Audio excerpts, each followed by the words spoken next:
That's the life of a swing trader. You put orders in, and they come and get you. By the way, I'm a huge believer in the 3 Ps. My members know already, but for the people who are watching me the first time, 3 Ps in trading.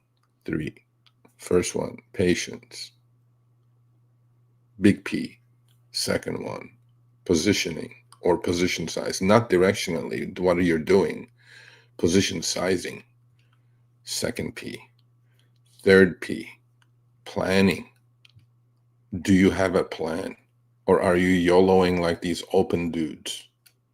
When the stock goes from 50 cents to 10 and they think it's going to 82 because the CEO has a dollar salary and everything he's going to do is geared towards that massive, massive stock appreciation, right? I mean, he could get out $2.5 billion out of it if the stock goes to 82 with his RSUs. We trade, we buy, we sell, just like tomatoes and potatoes. You just want to be on the right side of the trade, obviously. Do I have only winners? Absolutely not. If I have 60% win rate, I will double my account every year because I risk manage or money manage so good. I love taking losses. Small ones. And let the big ones go. You don't have to be 90% win rate to double your account. In fact, you could have 90% win rate and one big loss will wipe you out because you're not disciplined enough to manage risk.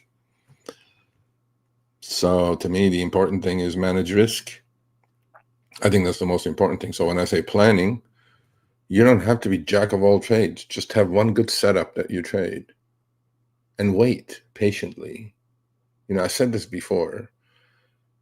Okay, I like looking at myself as like a lion in the bushes.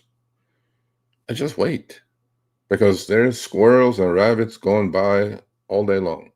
Now, I could put some effort in it, go chase a couple of them. A rabbit's probably quicker than me. And I catch it. Okay, so I'm going to eat for like an hour and I'm hungry again in another hour. What good did that do? But then I'll stay hungry. I'll just wait patiently until a gazelle goes by. Now I go chase with everything I got, right? And then get it and eat. My whole clan will eat for a month. That's the way I look at trading. That's patience. You got to have patience. You got to let things come to you. And if you're wrong, you got to cut it. You got to stop it. And that's how you manage drawdowns in equity. A lot of people, I see these Robinhood accounts. It goes to 1 million, comes down to 600,000, goes back to 1 million, comes down to 400,000. Like, what is happening? Like every single person account during April, right? Crash, let's call it the crash. It all went down 40, 50, 60% because all the high beta stocks did go down. What if we didn't have a V bottom? What if we kept going lower? It could happen. But public is so used to, yeah, everything will just make all-time highs. I'm like, okay, cool. You know, that's been the case for the last 3 years. Okay. Will there be a time that doesn't happen? I don't know when. I'm sure there is. There's always something going on. So, yeah, patience, position size, and planning. A lot of people go YOLO. I mean, I saw some of these tweets. In fact, I posted it on my members group. There was a guy with 9,000 call options. Now, I don't know if it's true or not. It could be Photoshop, whatever. 9,000 call options on open.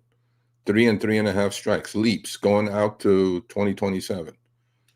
And it looks like he or she bought it when it was like 20, 30 cents. And they're up to like $7.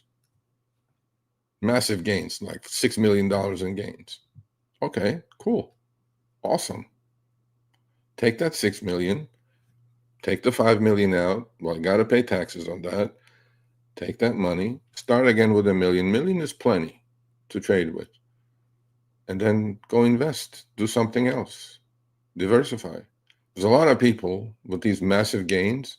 Unfortunately, they don't do the right thing. Now, they could be very young. Maybe they're thinking they can do it again and again and again. But at my stage of where I'm in life, I'm going like, no. If I double my account every year, I'll take some out, pay my taxes, and then we play the game again. We start the clock again on January 1st. So